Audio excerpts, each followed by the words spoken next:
Hello दोस्तों, मैं हूं सौरभ राज और आप देखना शुरू कर चुके हैं लीगल ज्ञान। लीगल ज्ञान में आज हम बात करेंगे कि जजों की नियुक्ति कौन करता है और इसकी नियुक्ति कैसे होती है। जैसे आम तौर पे जो भी लोग गांव में रहते हैं या फिर जो तैयारी करते हैं, पढ़ते हैं या नहीं भी पढ़ते हैं, वो जानते हैं कि हर चीज़ों की नियुक्ति या बहाली होता है, उसकी एक प्रक्रिया होती है। और आम तौर पे लोग मानते हैं कि कोई भी चीज़ बनने के लिए अधिक पढ़ना होता है और एक एग्ज़ाम होता होगा और पास होते होंगे और जज बन जाते होंगे। जैसे कि आमतौर पे शिक्षक का हो या फिर कोई सफाई कर्मचारी का ही क्यों ना हो, चपरासी का हो या फिर कोई आईएएस ऑफिसर का ही बहाली का बात क्यों ना आए, हर किसी के लिए एक परीक्षा देना पड़ता है। लेकिन आप लोग जानते ही हो कि जो हमारा देश है वो संविधान से चलता है, लेकिन उस संविधान को चलाता कौन है? सब लोग जो तैयारी करते हैं जानते हैं कि बहाली आती है तो सुनते होंगे कि सुप्रीम कोर्ट ने रोक लगा दिया, हाई कोर्ट ने रोक लगा दिया। उस रोक लगाने वाला जो उस पद पे बैठा हो वो कौन होता है? हर किसी के ज़िंदगी में अगर कोई ऐसा वो फेस करते हैं, उन्हें कोर्ट जाना पड़ता है, तो कोर्ट में जो उच्च न्यायालय और सर्वोच्च न्यायालय में जो जजेज बैठे होते हैं, हर किसी से उनका कभी ना कभी ताल्लुकात होता है और लोगों को मतलब जानकारी नहीं होता है कि उनकी नियुक्ति कैसे होती है। और ये जानना बहुत आवश्यक है क्योंकि हर किसी के ज़िंदगी से ये जुड़ा सवाल है, भले ही लोग इससे जुड़ नहीं पाते हैं। तो आज हम बात करेंगे कि जजेज की हमारे जो देश में किस प्रकार की व्यवस्था है इनको नियुक्ति करने के लिए। तो सबसे पहले हम आपको बोलेंगे कि जजेज की नियुक्ति कॉलेजियम प्रणाली से होता है। किससे होता है जजेज की नियुक्ति? कॉलेजियम प्रणाली, इसको बोलते हैं कॉलेजियम प्रणाली। हम आपको बिल्कुल आम भाषा में बताएंगे। जो भी लोग जो लॉ से नहीं जुड़े हुए होते हैं, मेरा मकसद उन लोगों तक पहुंचाना होता है कि वो लोग आम भाषा में समझे। इस वीडियो में ना कोई हम अनुच्छेद हो, ना कोई धारा हो या फिर कोई सुप्रीम कोर्ट हाई कोर्ट का बहुत ज़्यादा केस का चर्चा नहीं करेंगे, क्योंकि हम बिल्कुल आम भाषा में अपने लोगों को समझाना चाहते हैं। तो आप समझ गए कि जजेज की नियुक्ति कैसे होता है। तो जजेज का नियुक्ति कॉलेजियम प्रणाली से होता है। अब आपके दिमाग में चल रहा होगा कि कॉलेजियम प्रणाली क्या है। तो कॉलेजियम प्रणाली एक व्यवस्था है, जो जज की हाई कोर्ट और सुप्रीम कोर्ट में नियुक्ति करता है। तो देखिए, जो कॉलेजियम क्या है, कॉलेजियम सिस्टम। तो कॉलेजियम सिस्टम हाई कोर्ट और सुप्रीम कोर्ट में जजों की नियुक्ति की व्यवस्था है। अच्छा, सबसे इम्पॉर्टेंट बात है इस देखिए कि ये जो व्यवस्था है, ये व्यवस्था संविधान से नहीं आई है और न ही इसके लिए संसद में कोई कानून पास किया गया है। अच्छा, आप जानते हैं कि कोई भी जो कानून हो या फिर कोई व्यवस्था बनाई जाती है हमारे देश में, वो या तो संसद से पास किया जाता है या फिर सरकार उस व्यवस्था को लाती है। लेकिन ये जो व्यवस्था है कॉलेजियम सिस्टम, इसको न तो संविधान के द्वारा, न संविधान में दिया हुआ है और न ही ये सांसद से पास किया गया है। ये कहाँ से आया है? इस व्यवस्था को सुप्रीम कोर्ट के दो फैसलों में, दो केस चला था, उसमें इस व्यवस्था को लाया गया कि भाई ये जो जज की जो बहाली होगी, उसकी बहाली कॉलेजियम सिस्टम से होगी। अच्छा, इसमें क्या क्या है कॉलेजियम सिस्टम में? इसमें यह है कि जो सुप्रीम कोर्ट और हाई कोर्ट की जो भी नियुक्तियां होगी वो कॉलेजियम सिस्टम करेगा। इसमें साफ साफ बताया गया है। अच्छा, इसके बाद आपको हम बताएंगे कि जो कॉलेजियम सिस्टम होता है, तो समझ गए कि जज की बहाली कॉलेजियम सिस्टम से होता है, कॉलेजियम प्रणाली से होता है। तो जो बहाली करता है, तो इसमें कौन लोग होते हैं जो जज को चुनते हैं कि नहीं भाई, दो लोग हैं, इसमें 125 करोड़ हमारे देश में लगभग, या तो अब तो इससे ज़्यादा हो गए हैं, लोग हैं। मान लीजिए कि लगभग 10 लाख से ज़्यादा वकील हैं। तो वो 10 लाख में से कौन है जो चुनेगा कि जज बनेगा? ये तो आप जानते हैं कि मतलब जो लॉ का या वकालत का पढ़ाई किए हुए रहता है वही जज बनता है। इसके लिए अलग अलग क्राइटेरिया है। जो कि उन्हें फुलफिल करना होता है। लेकिन सवाल उठता है इसको चुनता कौन है। तो देखिए, सबसे पहले हम बात करेंगे हाई कोर्ट की।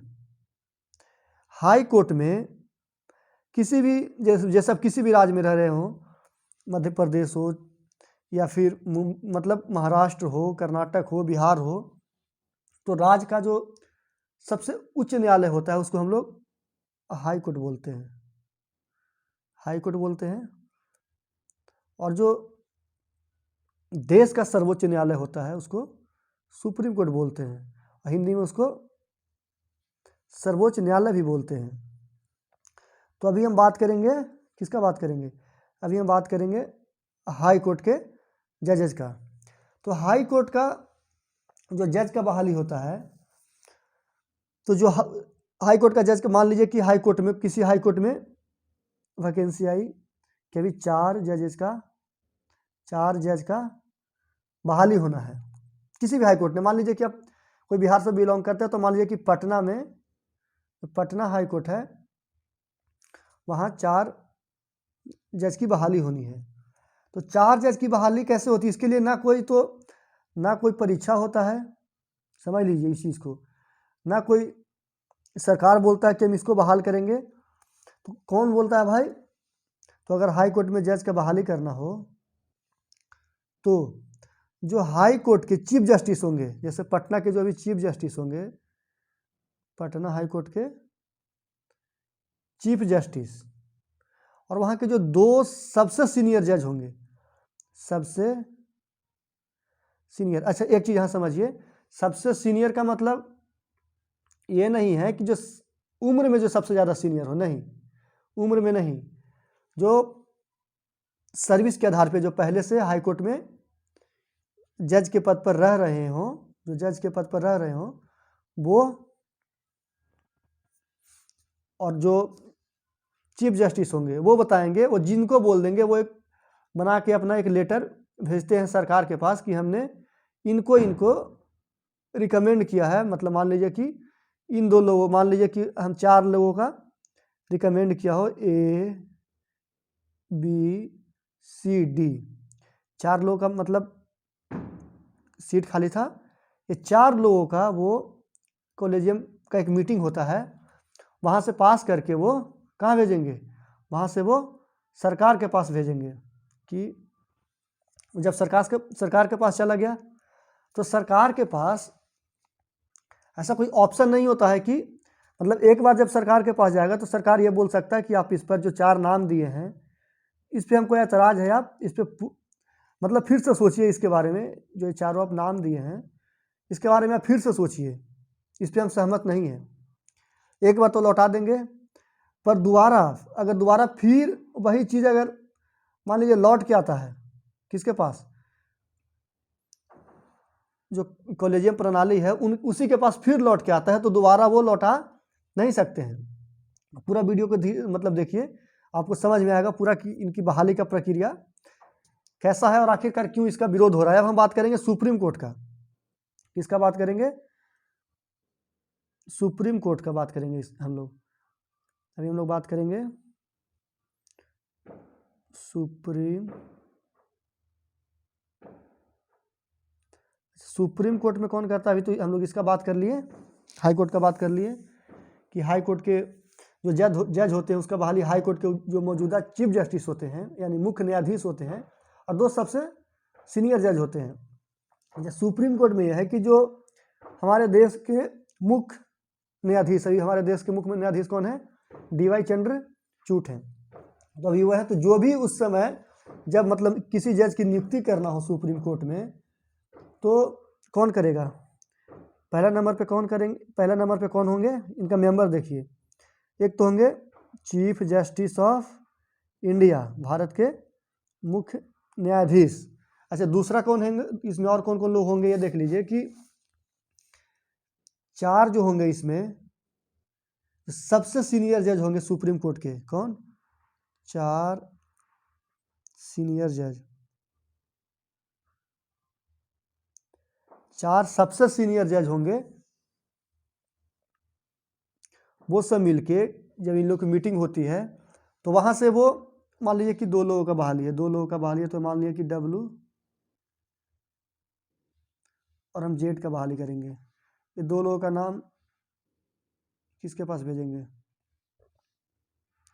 सरकार के पास भेजेंगे, सरकार के पास भेजेंगे। अब सरकार के पास एक बार तो लौटाने का है अधिकार, दोबारा वो लौटा नहीं सकते हैं। तो मान लीजिए एक बार लौटा भी दिए, अगर कोई सरकार फिर वापस अगर लौटा देती है कॉलेजियम प्रणाली को, और फिर मान लीजिए दोबारा फिर यही नाम फिर वो भेज देती है सरकार को, तो सरकार को ये बात मानना पड़ेगा, जो कॉलेजियम प्रणाली बोलती है कि आपको इनको नियुक्त करना है तो उनको नियुक्त करना पड़ेगा। अब तो आप समझ लिए कि हाई कोर्ट और सुप्रीम कोर्ट का जो जजेज होता है उसका नियुक्ति कौन करता है, बता दिए। अब इसमें एक चीज़ आप समझिए कि जो कॉलेजियम प्रणाली है इसका विरोध आखिर क्यों हो रहा है। और आप भी जरा सोचिए, जो भी लॉ से जुड़े हुए हैं, जो मतलब पेशेवर वकील हो या फिर जो स्टूडेंट हो या नहीं भी जुड़े हुए, किसान हो, क्योंकि जो भी फैसला होता है, चाहे किसान का बात हो, मजदूर का बात हो, कोई कर्मचारी का बात हो,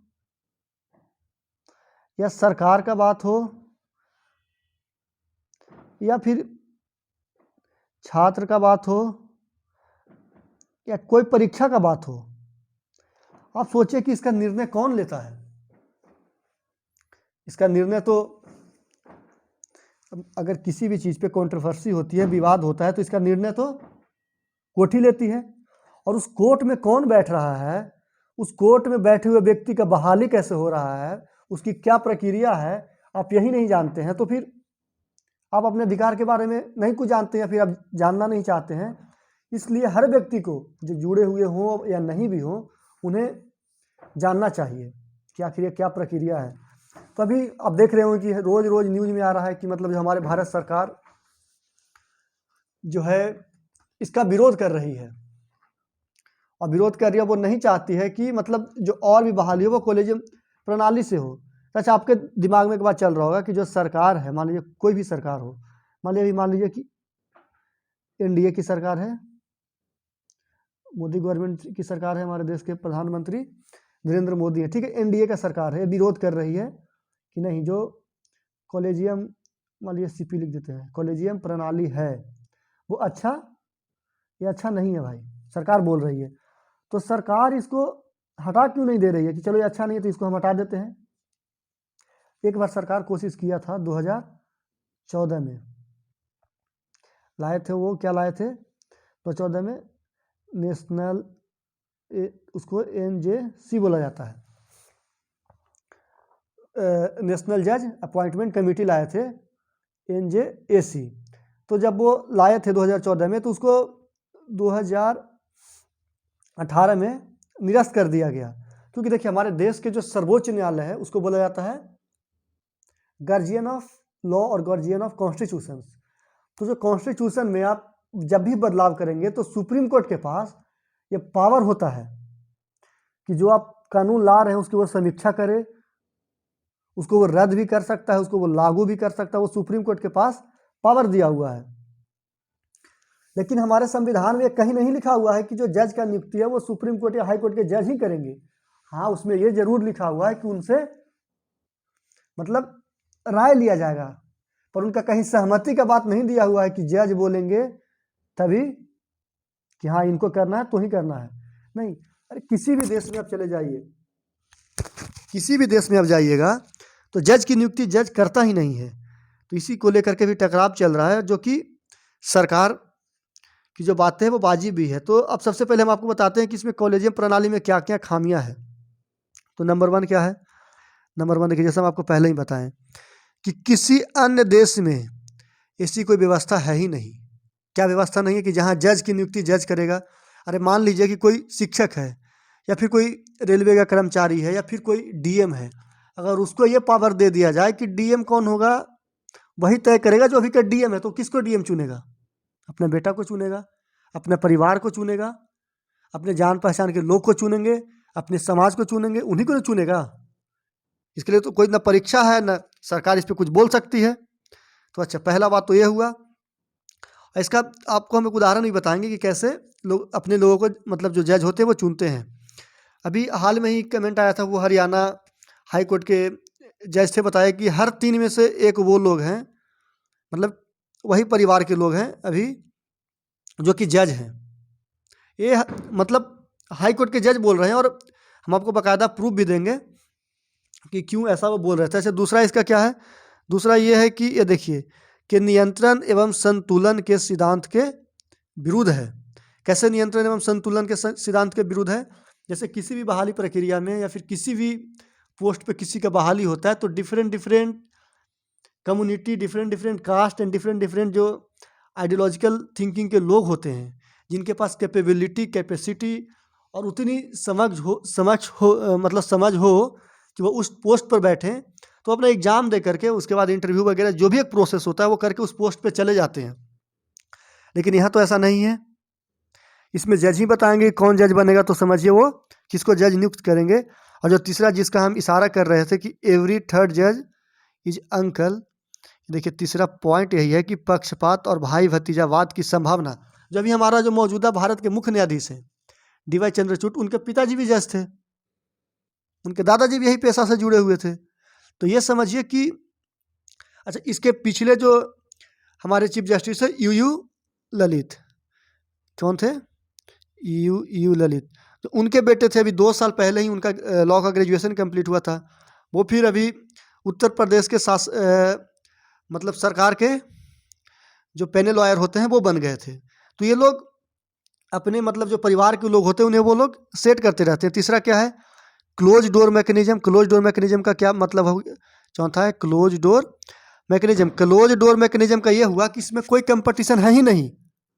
एक रूम का कमरा बंद है, हाई कोर्ट का जज का नियुक्त करना है, नियुक्ति बहाली करनी है, तो 2 एक हो गए चीफ जस्टिस और 2 सीनियर जज। सुप्रीम कोर्ट का करना है तो 1 चीफ जस्टिस और 4 सीनियर जज। ये रूम बंद करेंगे और डिसाइड कर लेंगे कि कौन जज बनेगा। कोई ट्रांसपेरेंट प्रक्रिया, मतलब पारदर्शिता इसमें है ही नहीं। ना कोई एग्जाम है, ना कोई इंटरव्यू है, ना कोई ऐसा कोई प्रोसेस है नहीं कि जिसमें सब कोई पार्टिसिपेट कर सके। इसमें कोई पार्टिसिपेशन करने का ये मतलब है कि मान लीजिए कि मेरा भी सुप्रीम कोर्ट का जज बनने का मन है, आपका सुप्रीम कोर्ट का जज बनने का मन है, या ABCD किसी का सुप्रीम कोर्ट का जज बनने का मन है, तो कैसे बनिएगा? कैसे बनिएगा? सवाल ये तो है ना। इसके लिए मान लीजिए कि अब जिनके पिताजी जज हैं, जिनके दादाजी जज हैं, या फिर बहुत बड़े वकील हैं, तो वो तो बन जाएंगे। लेकिन जो नहीं है और वो उनके अंदर कैपेसिटी है, वो नहीं।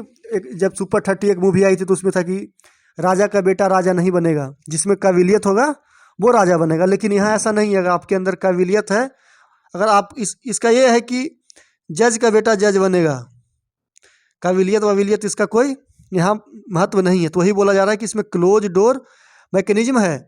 ये बंद दरवाजे में फैसला हो जाता है कि कौन जज बनेगा। अच्छा, जब ये हम बात कर रहे हैं असमान प्रतिनिधित्व, इसका जो 5वां पॉइंट है, ये देखिए कि इसमें जैसे मान लीजिए कोई भी ए बन गया जज, कोई भी ए बन गया जज, तो ए है जो अपने ही समाज के लोगों का जज बनाएगा, अपने ही जान पहचान लोगों का जज बनाएगा। और मान लीजिए कोई व्यक्ति जेड है, मान लीजिए कि हम अपने सोसाइटी को 26 कास्ट में बांट देते हैं। 26 क्या कास्ट में बांट देते हैं? अपना सोसाइटी को 26 कास्ट में बांट देते हैं, 26 बांट देते हैं, A to Z बांट देते हैं, टोटल 26। मान लीजिए ABCD ये चारों जज हैं, D तक जज हैं, बाकी E से Z तक कोई जज नहीं बन पाया किसी समाज में। तो जो ABCD हैं, ABCD हैं, तो ये तो अपने लोगों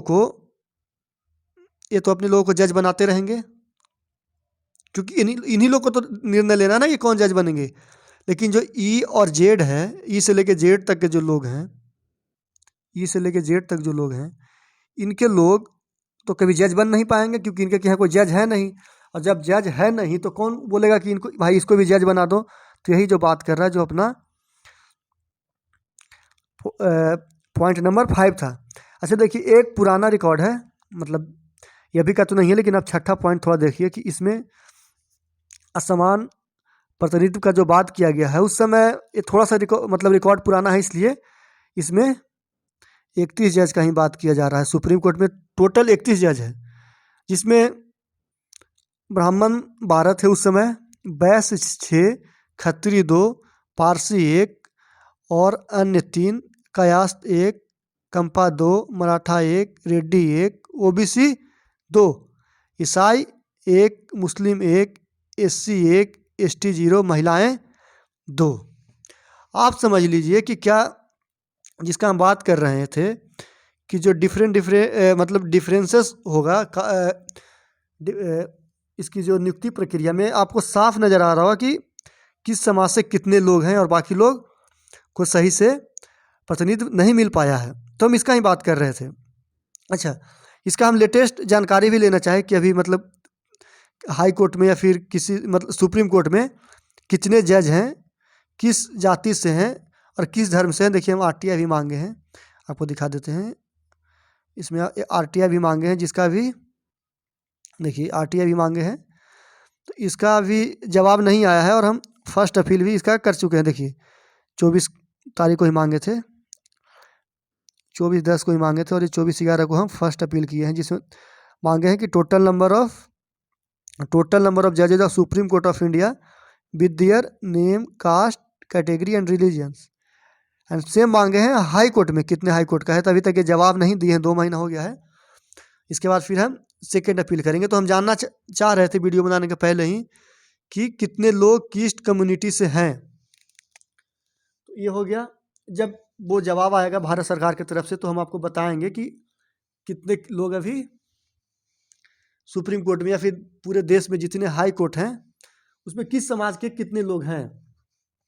अच्छा, 7वां और सबसे इम्पोर्टेंट सवाल मतलब इम्पोर्टेंट पॉइंट है कि कॉलेजियम सिस्टम, कॉलेजियम प्रणाली संविधान के व्यवस्थाओं के खिलाफ है। क्यों खिलाफ है? क्योंकि संविधान में कहीं नहीं दिया हुआ है कि जो जज है उसका नियुक्ति जज करेगा। इसलिए ये हमारे जो संविधान के जो मूल ढांचा है उसके खिलाफ है। लेकिन बात यह है कि ये बोले कौन और किसको बोले। अगर सरकार संसद से बिल पास भी कर देती है तो जज उसको निरस्त कर देंगे। तो इसलिए हम सब लोगों को मतलब एक आवाज़ उठाना चाहिए लोगों की जो जज की नियुक्ति होती है। क्योंकि मान लीजिए कोई भी परेशानी या फिर कोई भी प्रॉब्लम जाता है जजेज के पास, तो वो आप लोगों के बीच मान लीजिए कि कोई आदिवासी का जंगल कट रहा है, यहाँ आदिवासी लोग रहते हैं और उस जंगल के व्यक्ति में से कोई जज रहेगा या नहीं तो समझ जाएगा जंगल का दर्द कि जंगल में रहना क्यों ज़रूरी है, क्या मान्यताएं हैं, क्यों वो रहना चाहते हैं। मान लीजिए कि किसी भी कस्टम के लोग हैं, जब तक उस बीच के लोग वहाँ नहीं पहुँचेंगे, जज नहीं बनेंगे, तो वो कैसे उस चीज़ को समझेंगे।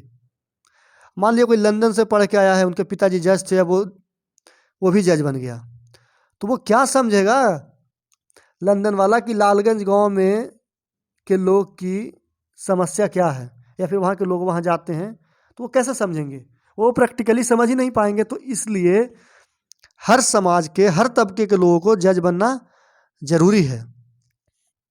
तो आप समझ ही गए होंगे कि जज की एक बार फिर हम बता देते हैं शॉर्ट में कि जज की बहाली कैसी होती है। तो जज की नियुक्ति कौन करता है, अभी आप बता दीजिए। कॉलेजियम प्रणाली करता है। कॉलेजियम प्रणाली क्या है? कॉलेजियम प्रणाली एक व्यवस्था है जिसमें जजेस को ये खुद पावर ले लिए हैं कि जज की नियुक्ति जज करेंगे। तो कुल मिलाकर अगर 2 शब्दों में अगर समझना हो कि जज का नियुक्ति कौन करता है, तो जज का नियुक्ति जज करता है। कैसे करता है? ना इसका कोई परीक्षा होता है, ना कोई इसका फॉर्म भराता है, ना इसकी कोई पारदर्शित व्यवस्था है। जज का जिसका इच्छा हो गया उसको जज बना देते हैं। तो इस वीडियो का बनाने का मेन मतलब जो मेरा मकसद था यही था कि आम लोग भी हैं वो समझें कि जज की नियुक्ति कैसी होती है। तो अगर आप लोगों को इस वीडियो में कुछ भी अच्छा लगा हो तो आप कमेंट में बताएं, फिर किसी और विषय पे आप जानना चाहते हो तो कमेंट बॉक्स में बताइएगा। हम कोशिश करेंगे कि आप लोगों को समय निकाल कर बताएं। बहुत बहुत धन्यवाद।